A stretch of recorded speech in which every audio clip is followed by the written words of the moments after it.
이게 이제 첫 번째 해석에 대한 겁니다. 왜 하나님께서 아벨의 제사를 받으셨냐라는 부분입니다. 그러면 또 다른 부분 해석은 이와 같습니다. 사무엘상에 보면 사울이 이르되 그것은 무리가 아멜렉 사람에게서 끌어온 것인데 백성이 당신의 하나님 여호와께 제사하라 하여 양들과 소들 중에서 가장 좋은 것을 남기며 그 외의 것은 우리가 진멸하였나이다 하는지라. 이게 사울이 이렇게 얘기하죠. 그때 사무엘이 이에 대한 말씀을 합니다. 사무엘이 이르되 여호와께서 번제와 다른 제사를 그의 목소리를 청종하는 것을 좋아하심 같이 좋아하시겠나이까. 순종이 제사보다 낫고 듣는 것이 수양의 기름보다 나으니.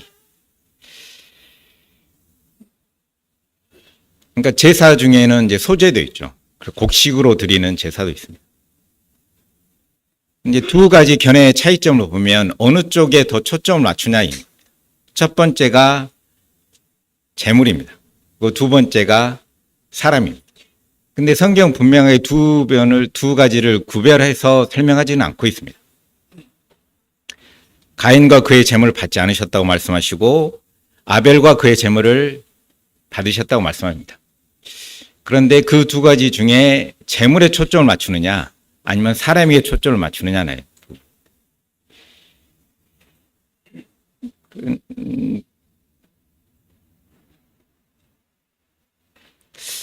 히브리서에는 이제 이런 말씀이 나옵니다. 믿음으로 아벨은 가인보다 더 나은 제사를 하나님께 드림으로 의로운 자라 하시는 증거를 얻었나니 하나님이 그 예물에 대하여 증언하심이라. 그가 죽었으나 그 믿음으로써 지금도 말하느니라. 이건 양쪽 다 해석이 된다고 생각합니다. 오히려 재물에 더 초점을 맞추는 것처럼 이 구절을 보면 생각되기도 합니다. 그런데 히브리서 처음 11장 1절부터 쭉 읽어보겠습니다. 이건 이제 새 번역에 대한 내용입니다. 믿음은 바라는 것들의 확신이요 보이지 않는 것들의 증거입니다. 선조들은 이 믿음으로 살았기 때문에 훌륭한 사람으로 증언되었습니다. 믿음으로 우리는 세상이 하나님의 말씀으로 지어졌다는 것을 깨닫습니다. 보이는 것은 나타나 있는 것에서 된 것이 아닙니다. 믿음으로 아벨은 가인보다 더 나은 제물을 하나님께 드렸습니다. 이런 제물을 드림으로써 그는 의인이라는 증언을 받았으니 하나님께서 그의 예물에 대하여 증언하여 주신 것입니다. 그는 죽었지만 이 믿음으로 말미암아 아직도 말하고 있습니다. 계속해서 읽겠습니다. 믿음으로 에녹은 죽지 않고 하늘로 올라갔습니다. 하나님께서 그를 옮기셨으므로 우리는 그를 찾을 수 없습니다. 옮겨가기 전에 그는 하나님을 기쁘게 해드렸다는 증언을 받은 것입니다. 믿음이 없이는 하나님을 기쁘게 해드릴 수 없습니다. 하나님께 나아가는 사람은 하나님이 계시다는 것과 하나님이 자기를 찾는 사람들에게서 상을 주시는 분이시라는 것을 믿어야 합니다. 믿음으로 노아는 하나님께서 아직 보이지 않는 일들에 대하여 경고하셨을 때 하나님을 경외하고 방주를 마련하여 자기 민족을 구원하였습니다. 이 믿음을 통하여 그는 세상을 단죄하고 믿음을 따라 얻는 의를 물려받는 상속자가 되었습니다. 이 1절과 2절에 그런 부분이 나옵니다. 이 믿음으로 살았기 때문에 훌륭한 사람으로 증언되었습니다. 그 사람이 어떠한 삶을 살았는지, 믿음으로 사는 삶이 어떠한 삶인지를 더 초점을 맞춘다고 생각합니다. 그 부분으로 해석될 수 있다고 봅니다. 재물이 아니라.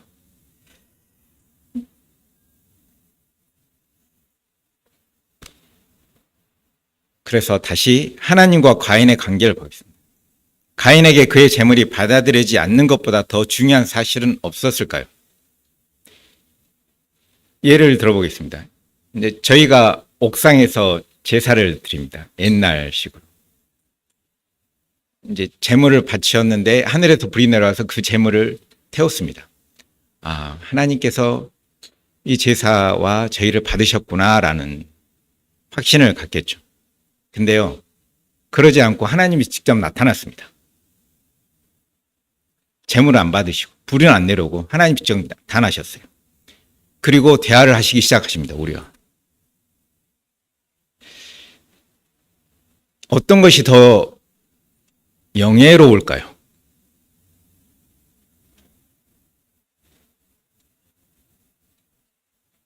물론 하나님 앞에 선다는 것이 두려운 마음이 있습니다. 근데 정말 하나님을 뵙고 싶어 하시는 거 아니십니까? 비록 잘못했어요. 잘못한 사람 앞에 하나님이 나타나셔서 너 그러면 안 된다라고 얘기했을 때 그게 과연 그 사람에게 대한 형벌일까요?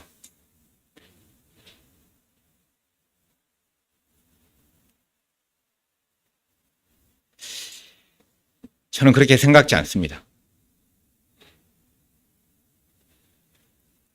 가인의 제사를 안 받은 것이 보다 더 중요한 것은 가인 앞에 하나님이 나타나셨다는 겁니다. 그리고 말씀하신다는 것. 그 마음은, 그 하나님 마음은 어떠하셨을까요? 제게 잘못한 사람은 무시하면 됩니다. 안 만나면 됩니다. 너 그래라. 이렇게 할 수 있죠. 근데 그 사람을 찾아갑니다. 너 왜 이래? 너 왜 그래? 왜 나한테 이렇게까지 대하는 거야? 이런 얘기를 한다는 것은 무시하는 것과 다른 겁니다. 그와의 관계를 얼만큼 더 소중하게 생각하는지를 드러낼 수 있는 겁니다.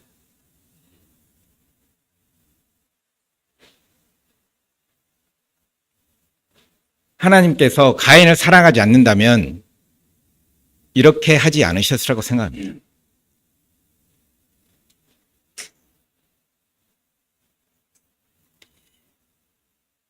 그래서 말씀하시죠.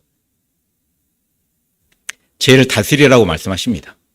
결국 하나님께서 원하시는 부분들은 너의 제사를 받아들일 수 없는 그 부분을 하나님이 나타나셔서 얘기하시는 겁니다. 가인과 내가 너의 재물을 왜 받을 수 없는지 네 앞에 나타나서 본인아 그 사람 가인 앞에 나타나서 대화를 하는 겁니다. 그리고 그가 어떤 행동을 취해야 될지도 말씀을 해주십니다.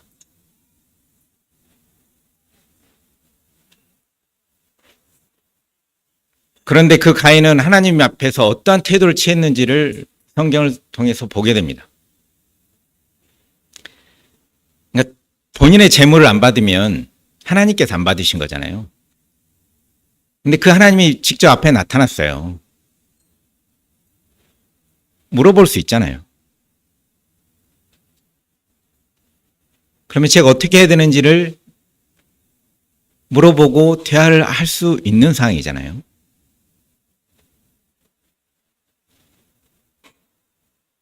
그런데 분이 가득하죠.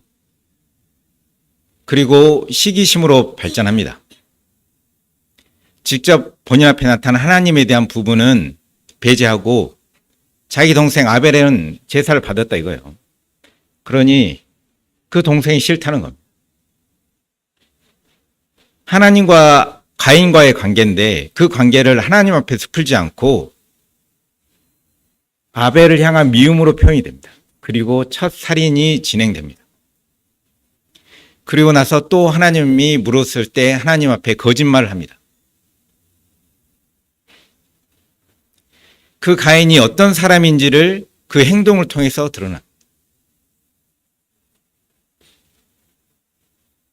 오늘 찬송가 516장을 한 형제님이 하시는데 나는 삶으로 예배 드립니다라는 가사가 거기에 나옵니다.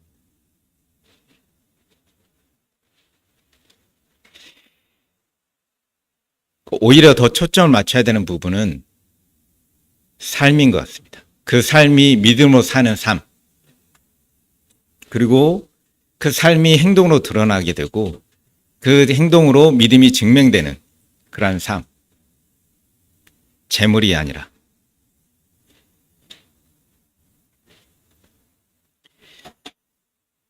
사람과 하나님 사이에는 큰 간격이 있습니다.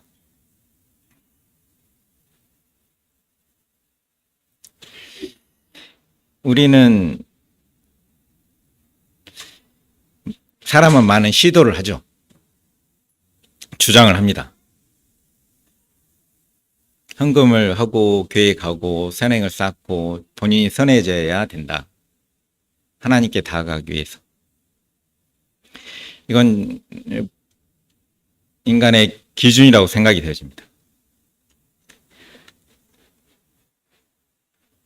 물론 헌금하고 교회 가고 이웃 돕기 선행하고 자신이 선해지는 건 굉장히 좋은 방향이라고 생각되지 않습니까? 근데 가인의 후손의 중에는 이런 말을 하는 후손이 있었습니다. 창세기 4장에 보면 나의 상처로 말미암아 내가 사람을 죽였고 나의 상함으로 말미암아 소년을 죽였도다. 가인을 위하여는 벌이 7배일진데 라멕을 위하여는 벌이 77배이로다 하였더라. 가인의 후손이 하나님께 얼마나 망명되이 얘기하는지를 드러냅니다. 하나님께서 가인에게 표를 주죠. 죽지 않게끔. 물론 그 땅을 유리하는 자가 되긴 합니다. 근데 죽음에 대해서 두려워하는 그 가인을 위해서 하나님께서 표를 주시죠. 근데 그 하나님 말씀을 본인이 받아서 77배라는 이런 말을 합니다. 그리고 자기 기준에 따라서 내가 상처 입었으면 너는 죽어야 돼 라고 얘기하는 거고, 내가 상함을 입었으면 나한테 상함을 준 너도 죽어야 돼 라고. 본인들의 기준입니다. 자신의 기준입니다. 자신의 기준에 따라 그 행동으로 하는 겁니다.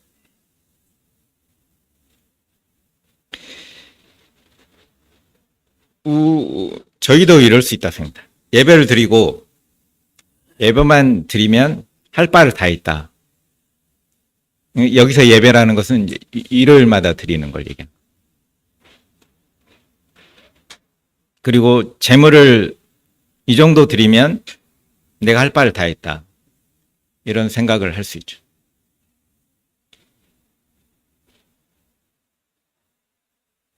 그런데 하나님의 말씀을 봐야 된다고 생각합니다. 하나님 말씀하시는 기준은 무엇인지, 하나님은 뭐라고 말씀하시는지 본인에게 다가오는 데 있어서 자신의 기준이 아니라.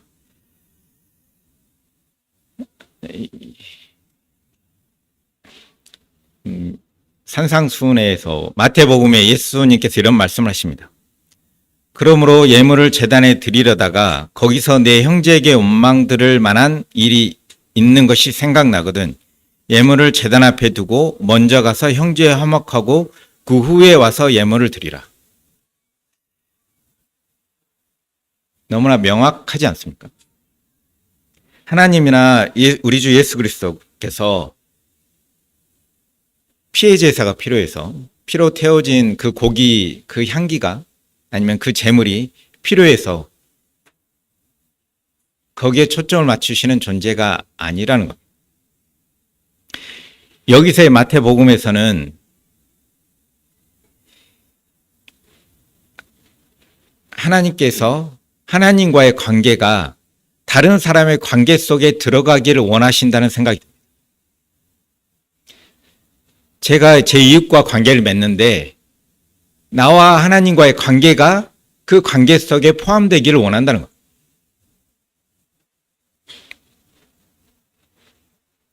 그런 부분은 당연히 삶으로 나타나겠죠.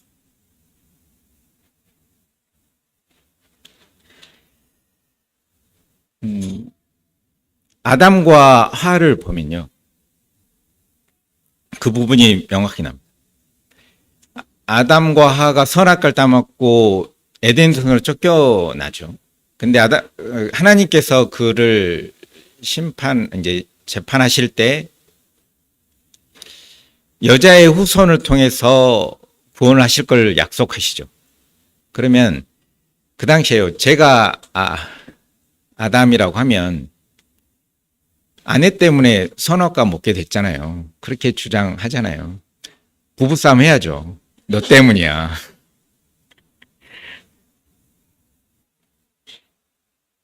가정에 어떤 불화가 있을 때 원인에 대한 것들을 상대방 탓으로 하면서 싸움하죠. 그런 부부를. 근데 하나님께서요, 여자의 후손을 통해서 구원하시겠대요.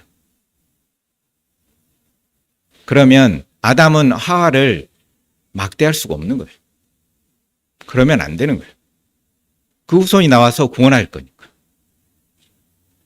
하나님의 말씀은 아담과 하와의 관계가 더 악화될 수 있는 부분을 막아주죠.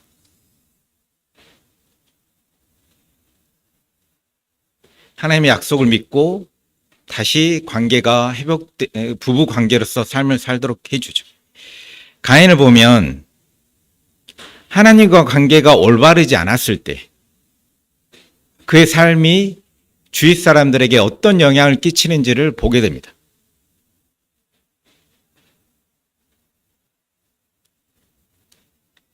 제가 문 앞에 서 있고 문을 두드리고 아벨을 미워하고 죽이고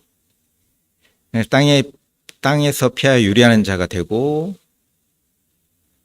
하나님 앞에 거짓말하고 그리고 하나님께서 벌을 내릴 때 내 벌이 너무 중해서 감당할 수 없겠다라고 얘기하고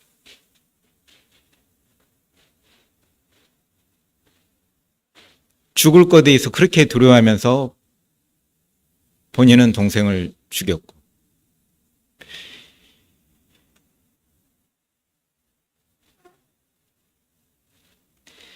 내가 한 일이 얼마나 잘못되고 큰 범죄인지 생각지 않고 내가 받을 벌만 너무 크다라고 얘기하는 가인을 보게 됩니다.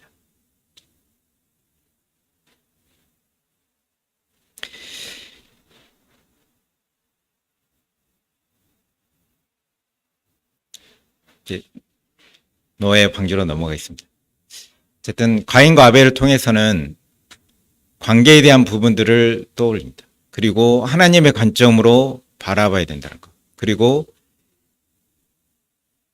가인을 향한 하나님의 말씀들을 통해서 발언들을 통해서 하나님이 가인에게 얼마나 많은 기회를 주고 있고 어떻게 사랑하고 그 사랑이 표현이 됐는지 아벨을만을 사랑하고 가인을 미워한 것이 아니라는 것을 말씀드리고 싶었습니다. 창세기 6장 11절부터 14절에 노아의 방주에 대한 부분이 나옵니다. 하나님이 보신즉 땅이 부패하였으니 이는 땅에서 모든 혈육이 있는 자의 행위가 부패함이었더라. 하나님이 노아에게 이르시되 모든 혈육이 있는 자의 포악함이 땅에 가득하므로 그 끝날이 내 앞에 이르렀으니 내가 그들을 땅과 함께 멸하리라. 너는 고페르 나무로 너를 위하여 방주를 만들되 그 안에 칸틀을 막고 역청을 그 안팎에 칠하라. 내가 만들 방주는 이러하니 그 길이는 300규빗, 너비는 50규빗, 높이는 30규빗이라.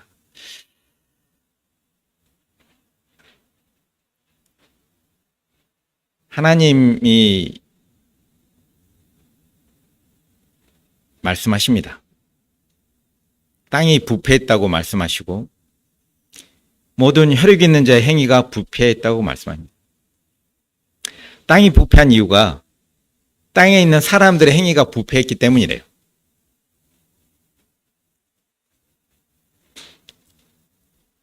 그래서 창세기 7장에 보면 너가 600세 되던 해 둘째 달 곧 그 달 11의 날이라. 그날에 큰 기품의 샘들이 터지며 하늘의 창문들이 열려 40주야를 비가 땅에 쏟아졌더라. 하나님께서 물로 심판을 하십니다.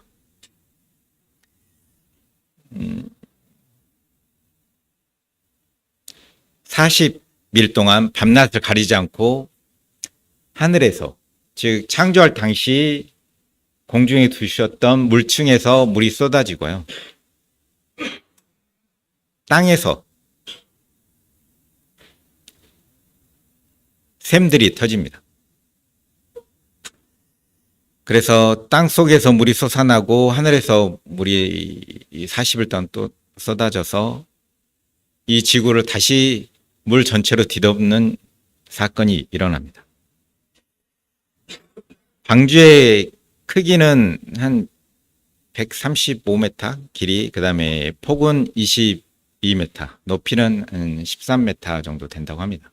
규빗에 대한 것을 현재 미터로 환산했을 때 이 정도 됩니다. 그래서 3층으로 지어져 있고요. 지붕이 있고 문을 한 개만 만들어주셨죠. 그 다음에 창문을 내셨고.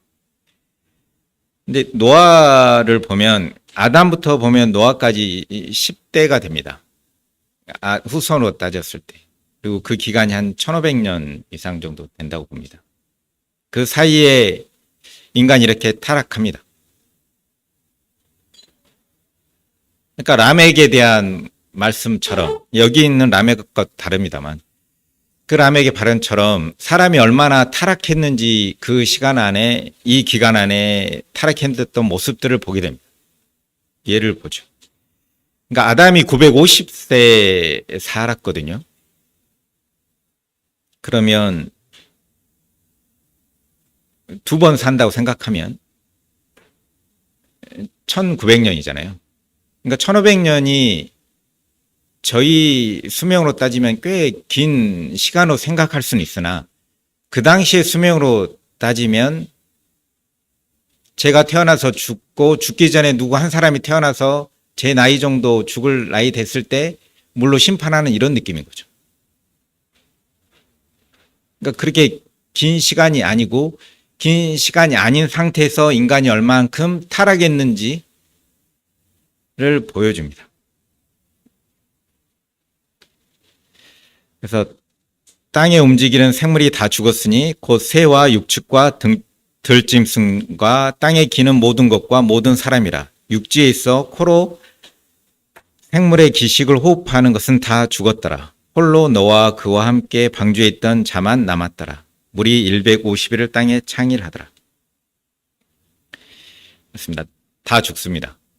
호흡이 있는, 물론 이제 물에서 바다에 사는 동물들은 제외가 되고 그 외에 땅에 있던, 그 다음에 땅을 채우고 하늘을 채웠던 모든 생물들은 다 죽습니다. 하나님이 보시기에 참 좋았다라고 말씀하신 그 창조의 세계에서 이런 변화를 일으키십니다.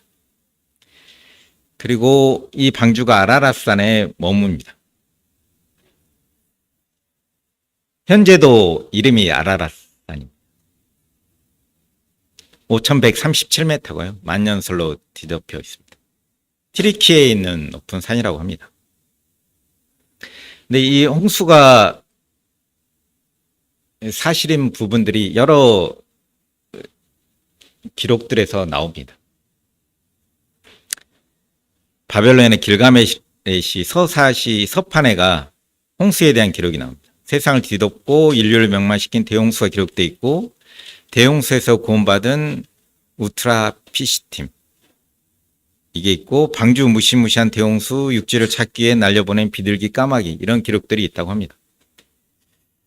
그리고 수메르 왕명록에도 이와 같은 내용들이 있습니다. 메소포타미아를 지배한 네 도시 국가와 그 다음에 대홍수 이전의 왕들의 목록이 적혀 있고, 왕들의 이름을 열거한 다음에 홍수가 그곳을 온통 휩쓸었다라고 기록이 되어 있습니다. 그 다음에 에블라 서판에도 이런 내용들이, 홍수에 대한 기록들이 나옵니다. 그리고 우리가 잘 아는, 이제 우리가 가까운 중국도 한자에가 이런 내용이 나옵니다. 배선자인데요. 배선자는 배주에 8팔의 입구 우자가 포함이 됐습니다. 이상하지 않으세요? 왜 8명이 8이라는 숫자가 들어가 있는지 한자에. 홍송도 마찬가지입니다. 물수에 함께 공자인데, 함께 공자는 에도 8팔이 들어가 있습니다. 그러니까 방주에 들어갔던 부분들이 이제 노아 아들과 자부들, 그게 총 8명이지 않습니까? 아니요. 이런 기록들이, 참 홍수에 대한 기록들이 굉장히 여러 문화권에서 다 나타납니다. 이건 이제 미국 인디언이라고 하는데요. 이건 좀 신기합니다. 이게 태양입니다. 좀 이상하잖아요. 여기서는 태양을 이렇게 표현했거든요. 근데 초반에는 태양을 이렇게, 그러니까 이제 이걸 어떻게 보냐면, 물층이 있지 않습니까? 그러니까 지구에서 태양을 보면 물층을 통해서 태양을 보게 되는 거예요. 그러니까 물을 통해서 굴절이 일어나는 형태가 되는 거죠. 그래서 태양의 모습이 저렇게 보였다. 그리고 사람들이 이렇게 살다가 이게 이제 배입니다. 배, 방주. 문이 하나가 있고 이게 다 물속에 배가 떠 있는 형태가 됩니다. 그 다음에 요 칸이 네모난 게 40개거든요.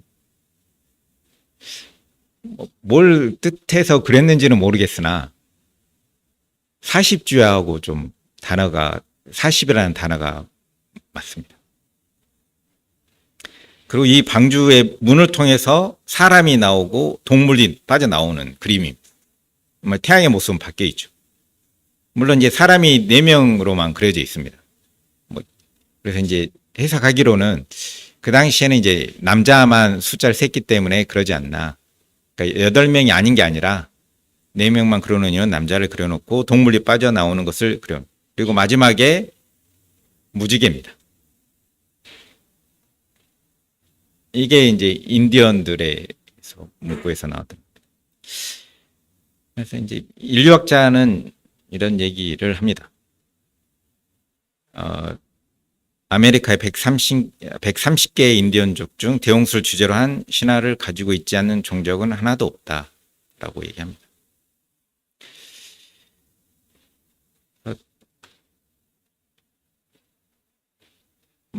엄청난 충격의 사건이라고 생각됩니다.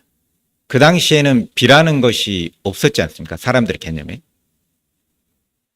그냥 이 안개를 통해서 물을 공급을 했지 하늘에서 비가 내려서 그 물을 공급한 게 아니었기 때문에 그 당시에는 누구나 생각할 수 없었던 충격적인 일로 모든 인류가 멸망한 사건입니다. 그 사건은 사람들의 뇌리에 굉장히 강하게 박혀 있을 거고 그 얘기는 두고두고 얘기가 되어졌을 거라고 생각되어집니다. 그리고 노아가 가장 먼저 한 일이 있습니다. 노아가 그 아들들과 그 아내와 그 자부들과 함께 나왔고 땅 위의 동물 곧 모든 짐승과 모든 기는 것과 모든 새도 그 종류대로 방주에서 나왔더라. 노아가 여호와를 위하여 단을 쌓고 그 모든 정결한 짐승 중에서와 모든 정결한 새 중에서 취하여 번제로 단을 드렸더니 여호와께서 그 향기를 흠양하시고. 그러니까 아라랏산에 멈추고 노아가 나와서 가장 먼저 한 일이 하나님께 제사를 드립니다. 번제를 드립니다. 이 방주 안에 있었던 기간은 한 1년이 넘어갑니다. 그 안에 그 안에 이제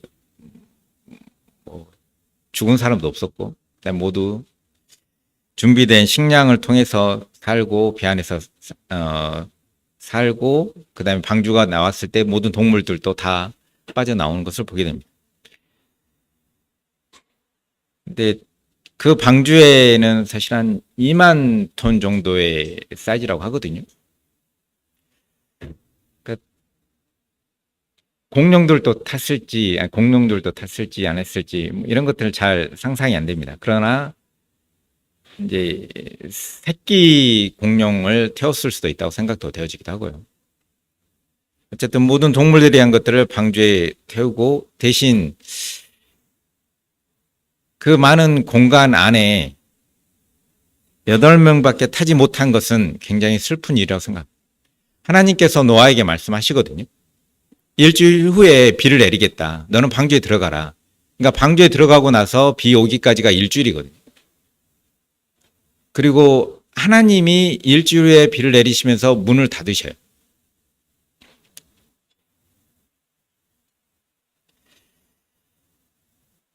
그런데 그 일주일이나 그 기간 안에 다른 사람들은 전혀 그 방주에 타지 않았다는 사실입니다. 노아나 그 자부들과 그 아들들이 그런 말을 안 했을까요?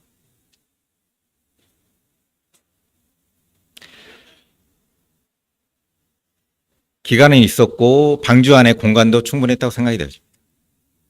그런데 실질적 구원은 8명밖에 받지 못하죠.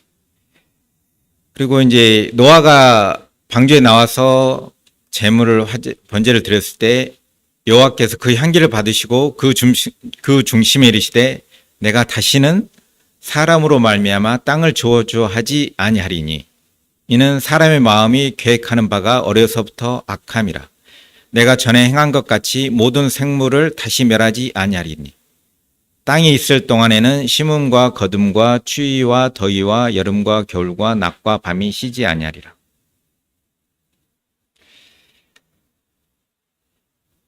하나님이 결심을 하시고 말씀을 하십니다. 사람 때문에 땅을 저주하지 않겠대요. 그러니까 아담이 범죄했을 때 땅을 저주하고요. 가인을 심판하실 때 또 땅을 저주하십니다. 그리고 나서 이제 노아 이때 이 심판하시고 나셔서는 이렇게 말씀하고 계십니다. 그 다음 9장에 보면 하나님이 노아와 그 아들들에게 복을 주시며 그들에게 이르시되 생육하고 번성하여 땅에 충만하라. 땅의 모든 짐승과 공중의 모든 새와 땅에 기는 모든 것과 바다의 모든 물고기가 너희를 두려워하여 너희를 무서워하리니 이것들은 너희의 손에 붙였음이라. 모든 산 동물은 너희의 먹을 것이 될지라. 채소같이 내가 이것을 너희에게 주노라. 그러니까 물충이 없어지면서 이제 단백질을 공급할 수 있는 수단으로 동물들을 육식을 허용하십니다. 그리고 9장 11절 13절에서 내가 너희와 언약을 세우리니 다시는 모든 생물을 홍수로 멸하지 아니할 것이라. 땅을 멸할 홍수가 다시 있지 아니하리라. 하나님 이르시되 내가 나와 너희와 및 너희와 함께 있는 모든 동물 사이에 대대로 영원히 세우는 언약의 증거는 이것이니라. 내가 내 무지개를 구름 속에 두었나니 이것이 나와 세상 사이의 언약의 증거니라. 그러니까 하나님께서 언약을 할 때 사람과만 하지 않고 동물과도 언약을 하십니다. 이 무지개는 성경에 보시면 모든 생물들에게 하나님이 약속을 하신 겁니다. 다시는 물로 심판하지 않겠다. 그 증표로 무지개를 허락하십니다. 그래서 지금 뭐 얘기 나오면 북극과 남극에 얼음이 녹으면 다시 다 덮는 거 아니냐. 뭐 그럴 일 없을 겁니다. 성경에서 명확하게 얘기하고 있죠.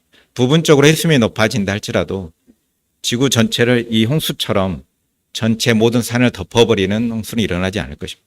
하나님이 약속하신 겁니다.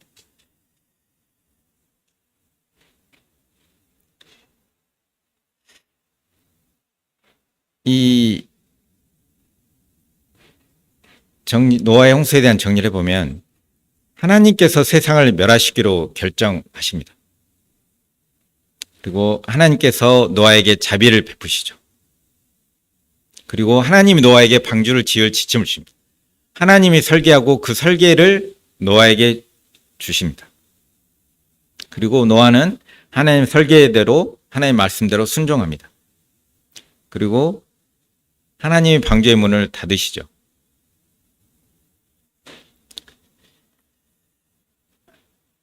하나님은 거룩하시고 의로우신 분, 사랑도 많으시나 죄에 대해서 진노하시는 분.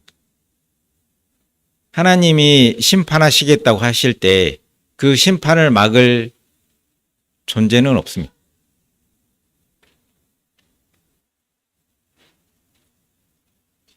하나님보다 더 힘이 세신 분이 없기 때문에 하나님이 결심하시고 하나님이 계획하시고 하나님이 하시고자 하신 일들을 막을 힘은 어떠한 힘도 존재하지 않습니다.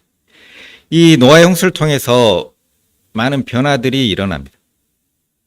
지구도 변하고 인간도 변하고 생물도 변합니다. 그러니까 지구의 물층이 없어진 게 가장 첫 번째입니다.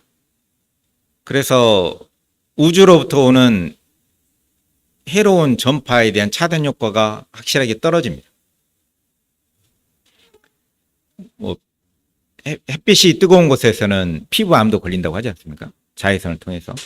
이런 부분들이 물론 지금은 오존층이 있긴 있습니다만 옛날에 물층에 대한 부분하고는 효과가 확실히 달라지겠죠. 그리고 노아 홍수했을 때 땅속에서 샘이 솟아난다는 표현은 결국은 그 물이 솟아날 때 땅을 밀어내게 되거든요. 그래서 대륙이 이동, 땅이 이동하는 형태도 일어나게 됩니다. 그리고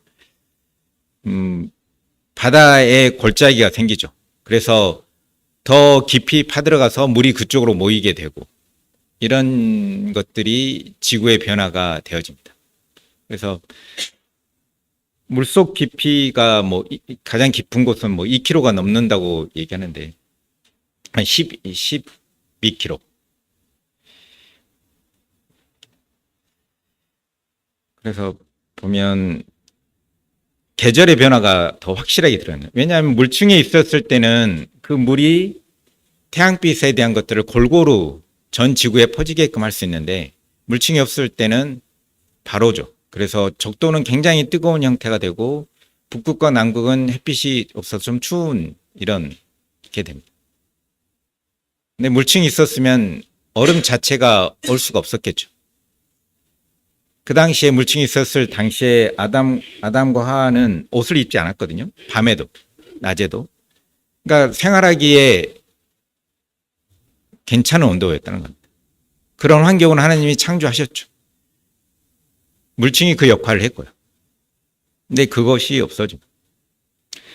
그리고 심음과 거둠이 계절에 따라 달라진다고 했는데, 그러니까 계절이 생길 수밖에 없죠. 온도가 달라지니까. 지금의 계절에 대한 원인은 사실은 이제 지구가 태양을 공전하기 때문에 계절이 생긴다고 하는데, 공전을 했어도 물층이 있으면 계절이 없는 겁니다. 계절이 없다는 얘기는 내가 지금 심으나 가을에 심으나 50일만 지나면 수확을 하는 이런 형태가 되는 거죠. 근데 지금은 온도가 다르기 때문에 언제 심어야 될지에 대한 것들이 굉장히 중요한 시기가 됩니다. 그리고 이제 노아가 950세까지 살긴 했는데요. 노아 형수 후로는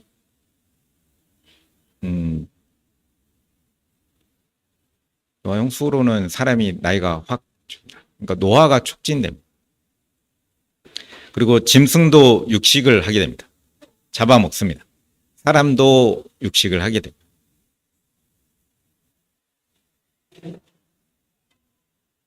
이것은 하나님이 처음에 창조하셨을 때 보기 좋았다라고 하고 굉장히 안식하셨던 그 창조의 세계와 달라진 세상입니다.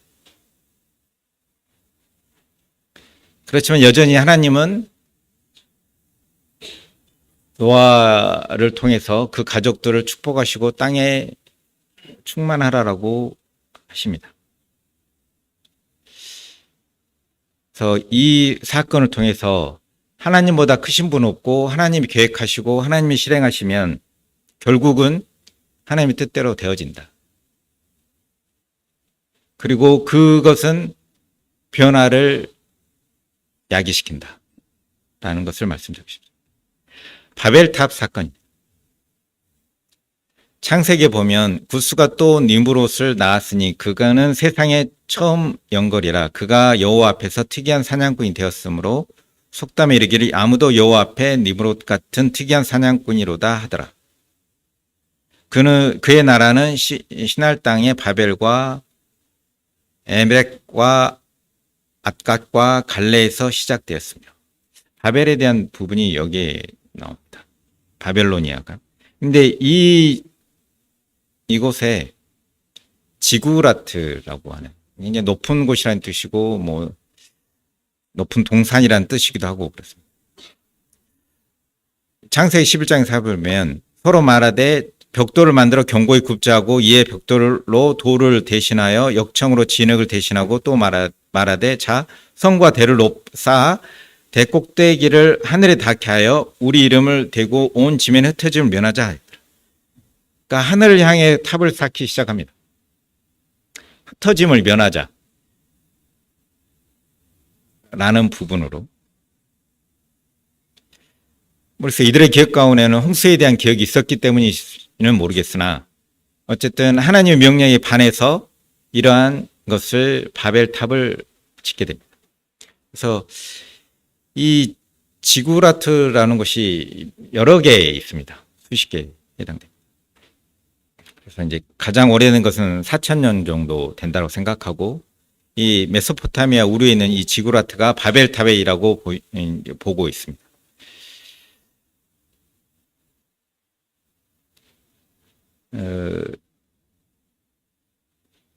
창세기 11장에 보면 이에 그들이 동방으로 옮기다가 시날 평지에 만나 거기 거하고 서로 말하되 벽돌을 만들어 견고히 굽자 하고 이에 벽돌로 돌을 대신하여 역청으로 진흙을 대신하고. 그러니까 바벨론 지방에서 태적토로 된 거라서 벽돌을 사용했다고 합니다. 그리고 이 벽돌에는 마루두크 신의 이름이 새겨져 있다고 합니다. 이게 마루두크라고 메소포타미아 신인데요. 근데 이 우리나라 성경에는 무로닥이라고 합니다. 이제 무로닥이라고 표현된 이 예레미야 50장의 말씀을 영어 성경으로 보면 무로닥이 마루두크라고 표현되어 있습니다. 그러니까 실질적으로 성경에서 나오는 그 그 신에 대한 부분들이 이제 역사하고 맞아집니다.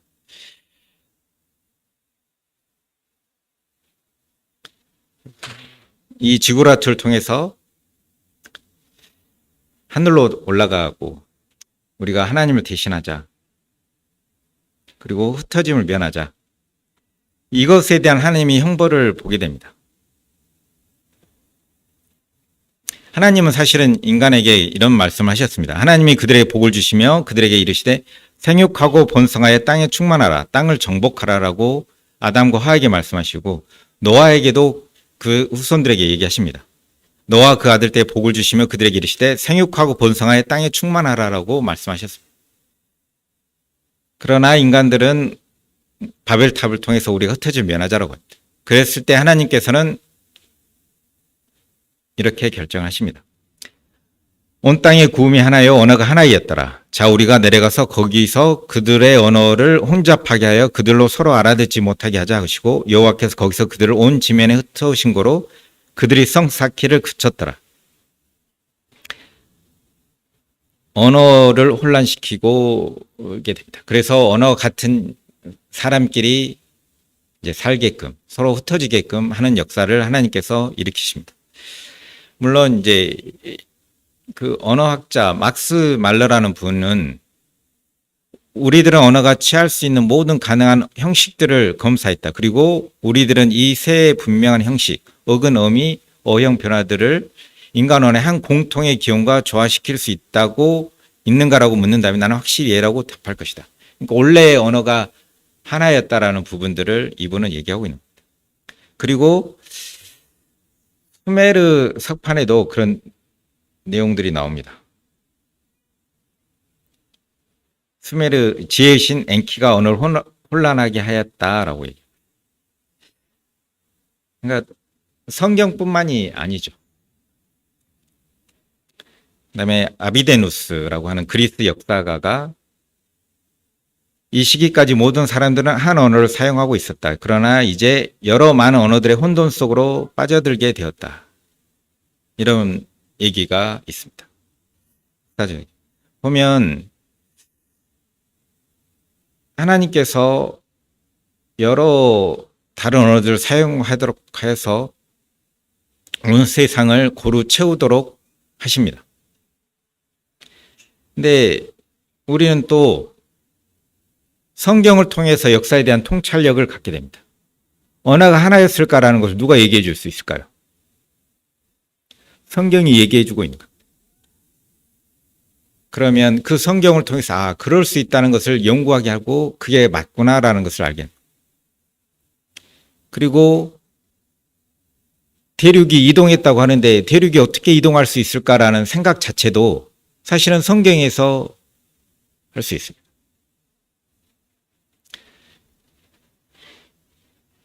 그리고 이 성경을 통해서 하나님은 어떤 분인지를 알게 합니다.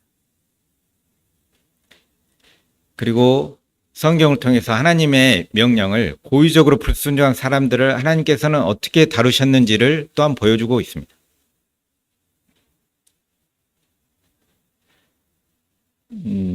저희는 지금까지 창세기를 통해서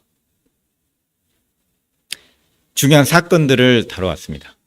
이 가운데서 하나님이 인간에게 어떻게 대하는지, 인간이 어떻게 변해 왔는지, 그리고 그 변한 인간을 향해서 하나님은 어떻게 말씀하고 계시고 어떻게 행하고 계시지를 보여줍니다. 가슴 아픈 것은 인간이 악하다는 거예요. 시간이 지나면 지날수록 더욱더 악해져요. 그리고 그들은 그들의 기준에 맞게 그들이 하고 싶은 것을, 욕망하는 것을 하고자 해요. 그리고 그 당위성을 내세우죠. 그 기준들을. 때로는 그것이 의라는 표현으로 해집니다. 이게 의롭다. 그렇기 때문에 해야 된다. 라고 하면서 십자군 전쟁도 일으키죠. 그러니까 오히려 관점을 하나님께 둔다고 얘기하면서 하나님을 이용하는 것을 역사는 얘기해주고 있습니다. 그래서 성경을 통해서 저희가 진정 바라는 부분들은 하나님은 어떤 분이신지, 하나님은 뭘 원하시는 분인지, 모든 인간은 자유의지를 갖고 있고 자신의 기준을 세울 수 있습니다. 그 기준에 따라서 자유의지를 사용해서 행동하고 말하고 그렇습니다. 그런데 그렇게 하는 것이 얼마나 하나님께 멀어져 가고 멀어져 가는 그 행동이 하나님과 관계에 어떤 영향을 끼쳤고 하나님과 관계가 멀어졌을 때 그 사람의 행하는 그 행동이 다른 사람에게, 다른 인류에게 어떤 영향을 미쳤는지를 성경을 통해서 보게 됩니다. 그래서 저희에 있는 자유의지가, 저희가 갖고 있는 기준들이 하나님께로 옮겨지기를 원합니다. 그러지 않는 한 지금의 저희가 보았던 이 변화들이 지금도 일어날 거고 앞으로도 일어날 겁니다. 그리고 하나님의 계획은 하나님의 계획대로 실행될 겁니다.